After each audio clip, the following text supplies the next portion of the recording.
Bonjour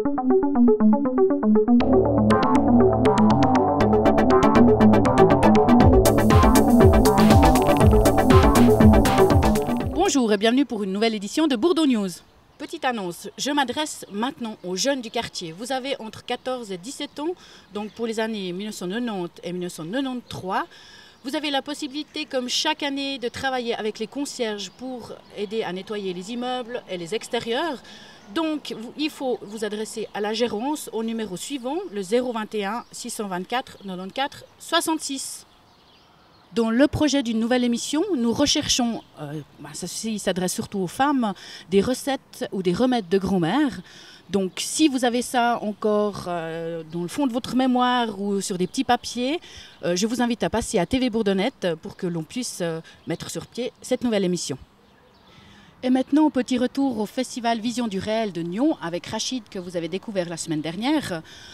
On va voir tout de suite la suite de l'interview lors de sa rencontre avec les jeunes de Nyon.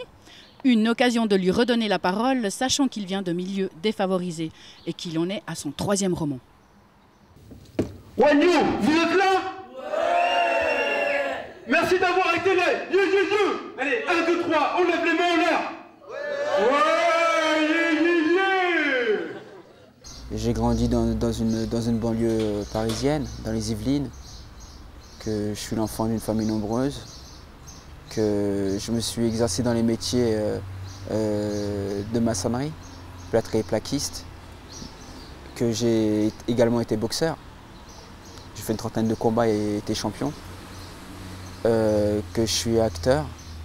On a pu me voir dans des films comme Osmose, Ma cité va craquer et plein d'autres encore, au théâtre avec Peter Brook. C'est pour cela que je connais quelques régions de la Suisse. Et que je suis écrivain, j'ai écrit 3 romans, édités au Seuil. 99 c'était Bunker, 2004 c'était Mon air, et 2007 le dernier bébé là c'est Viscéral. Et que je suis aussi réalisateur, que j'ai réalisé un documentaire qui s'appelle Sur ma ligne et qui fait qu'aujourd'hui je suis ici en compétition officielle dans Regard Neuf. C'est la plus belle chose qui peut arriver à une personne, c'est de trouver quelque chose qui le passionne. Vraiment, ne prenez pas une fonction comme ça, je vais faire ça parce que mes copines font ça. Prenez des risques. Et il faut dire qu'en même temps, pour eux, c'était encore moins facile que d'habitude, parce que d'habitude, la salle est pleine. Et donc là, ils étaient vraiment dans un tout petit comité, ils étaient quoi, une trentaine probablement. Et je trouve que c'est jamais très facile, c'est pour ça qu'à un moment, j'ai pris le parti pris de leur tendre le micro. Je sais que c'est jamais facile de prendre le mic. Je vais faire un petit exercice avec vous, qu'on fait un peu au théâtre aussi. C'est que chacun va prendre le micro, chacun va se présenter et le micro va revenir, d'accord? Moi, je m'appelle Katia, j'ai 16 ans. J'ai aussi une grande famille, puis je sais ce que c'est l'année. Monica, j'ai 15 ans et je voulais vous dire que j'ai bien aimé votre sens de l'ambition dans le documentaire, que ce soit vraiment que vous aimez ce que vous faites. Mais je pensais qu'ils allaient juste se présenter, je pensais pas qu'ils allaient apporter à ça une émotion. J'étais très touché. Et moi aussi, j'ai une famille un peu nombreuse. Et tout ce que vous sentez, moi aussi, je le sens un peu. Moi, c'est Mohamed, j'ai 17 ans. Puis franchement, je vous admire ce que vous faites passer comme message et franchement, ça me touche beaucoup. J'ai l'impression d'être dans la vie de Barbie, sauf que c'est pas moi Ken, mais c'est tellement... Je me sens tellement léger ici. Je sens pas de pression ou d'oppression. Je sens vraiment l'air est pur, les gens sont gentils et souriants. Non, j'ai reçu beaucoup de belles choses ici à Nyon. Puis, tu sais, c'est comme nous tous, hein. Regarde, l'idée... qu'est-ce que t'en as à foutre que ton père il soit avocat devant les autres ou que ta mère elle soit je sais pas qui. Toi quand t'es avec ta mère, t'es avec ta mère. Et quand ton père il est avec son enfant, il doit être avec son enfant. Il doit pas être avec... il va pas marcher avec moi dans la rue. Assalamu alaikum, je vous présente, je suis avec mon fils, il écrit des livres, il est acteur. Non, quand je marche avec mon père, il sait même pas, ils comprennent pas ce que je fais. Tu comprends? C'est-à-dire, c'est un autre univers pour eux. S'ils me voyaient là vous parler, ils diraient qu'est-ce qu'il a fait comme connerie? Sur ma ligne, ça veut dire c'est sur ma ligne, comprend sur ma ligne d'écriture, sur ma ligne le RER, sur ma ligne de vie, sur ma ligne la ligne du boxeur, sur ma ligne de principe. Enfin, ça peut se décliner dans un tas de vibrations qui sont les miennes et qui sont celles du documentaire. La thématique de ce genre de processus de création, ou la relation que je peux avoir avec Hassan ou ma mère, ou avec les gens qui m'entourent, c'est toujours une relation d'amour. Et je pense que c'est la clé de tout, honnêtement. Comme tout à l'heure je vous parlais du travail, ben, si on a de l'amour pour son travail, on est sûr qu'on va s'épanouir. C'est que ça. Quand tu es boxeur, forcément, l'envie, elle est celle de... Avant tout, c'est d'exister par rapport à soi-même, pas dans le regard de l'autre. C'est-à-dire se faire confiance. Un boxeur, il doit avant tout se faire confiance avant de chercher à briller dans le regard de l'autre, parce que sur le ring, tu es tout seul. Quand on a notre âge, c'est difficile parce que parfois quand tu fais un travail manuel, tu as l'impression qu'une fille ne peut pas t'aimer parce que tu fais un travail manuel. Alors qu'on devrait aimer les gens qui sont manuels, les gens qui font un métier avec leurs mains parce que c'est des hommes. Enfin, je ne veux pas dire que les autres, c'est pas des hommes.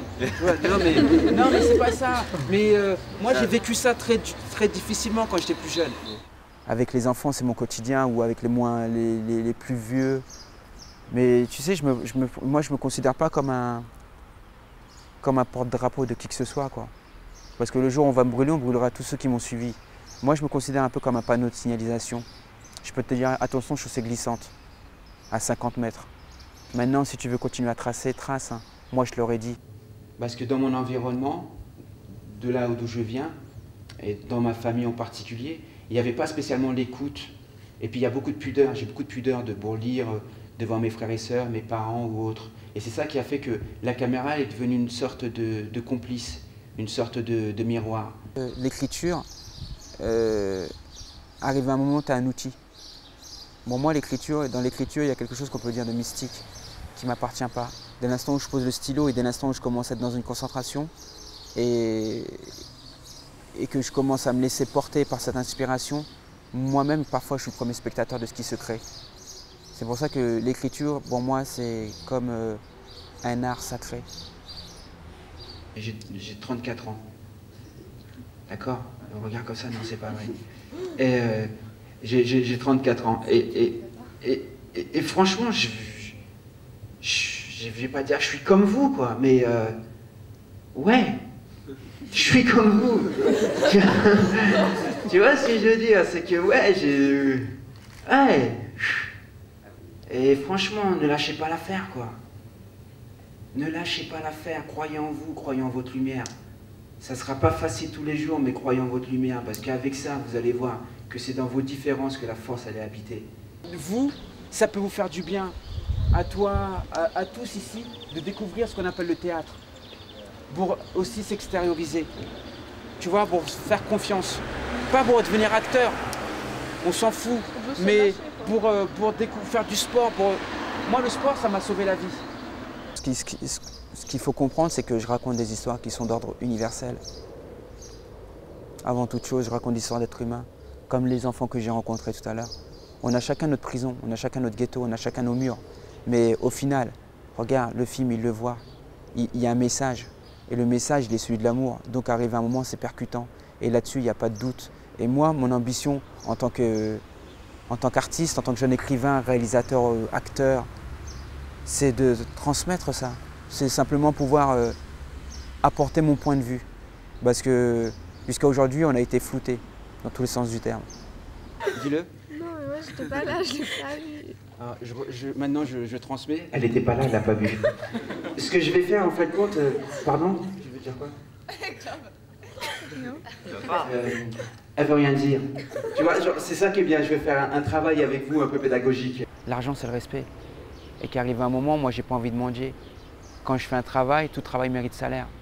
Et un écrivain, un artiste, il ne peut pas penser faire vivre son art sans ce qu'on appelle le média, le diffuseur.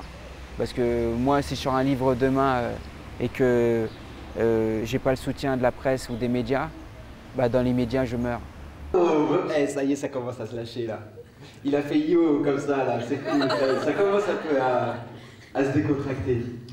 Et c'est toi qui es capable de parler aux oranges. Là, j'ai été sollicité et tout a été organisé et très bien ici à Nyon. Et c'est pas moi qui ai dû téléphoner aux professeurs pour leur dire voilà, il y a ça, il y a ça. C'est les professeurs de Nyon d'accord, qui ont eu l'idée de ce genre de rencontre. Ça veut dire, tu vois, il y en a qui ont des bonnets d'âne à l'école. Moi, il y a 2 oreilles. Le prof, il en a mis 5. Déjà, pour vous donner, si ça peut vous aider, vraiment, c'était trop dur. Et j'ai redoublé toutes mes classes. Et c'était... Ah, enfin, j'ai l'impression qu'on se connaît bien, là, on se contacte. À ce niveau-là, c'est exceptionnel ce que je viens de vivre.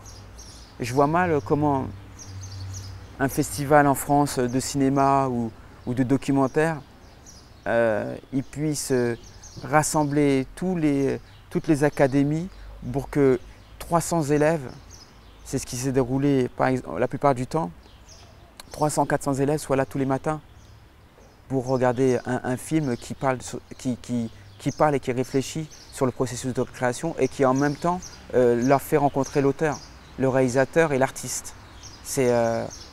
Franchement, ils ont grave assuré. Là, je me retrouve avec le professeur qui prend les initiatives à ma place et qui dit j'ai bien réfléchi, je pense que Rachid sera maçon. Waouh, maçon, déjà, je me suis dit, je pèse même pas plus lourd qu'un sac de ciment, comment je vais faire? Ça va être super compliqué. Et puis ma mère, elle a fait ah, c'est bien. Je crois en moi. Tu vois, je crois en moi et ça, c'est le plus important qui me soit aussi arrivé dans ma vie, quoi. Ne pas avoir de doute par rapport à moi, c'est-à-dire me remettre toujours en question, mais oublier qu'on m'a mis une disquette, comprendre qu'on m'a tout le temps dit que j'étais une rature. Moi, mon parcours scolaire, mais si vous imaginez que je suis là en train de vous parler, c'est qu'il y a de l'espoir. Ben, tu sais, le fait déjà ne serait que là tu me filmes, et le fait déjà que j'ai la parole, c'est déjà une action politique. Bien sûr. Non, mais déjà, me voir moi à l'image, c'est déjà une revendication. Mon pixel caramel, c'est déjà un drapeau. Et il n'est pas en berne. Ça veut dire qu'il est flamboyant, il est là, il est vivant. Dans les nouveautés cette semaine, nous allons découvrir un nouveau bourdosique avec Hopi. Et nous pourrons aussi découvrir un tout nouveau chanteur lausannois, Bully. Vous allez découvrir son clip et sachez que vous pouvez d'ores et déjà découvrir son CD à la FNAC. Et dans les rétrospectives, nous allons découvrir les 2 premiers épisodes du centre Malais-Montelli, Mélo. Dans les films extérieurs, nous allons découvrir Il était un vendredi et Boniletta de l'association Arrête pas ton cinéma. Et c'est ainsi que s'achève Bourdo News pour cette semaine. À la semaine prochaine. Au revoir.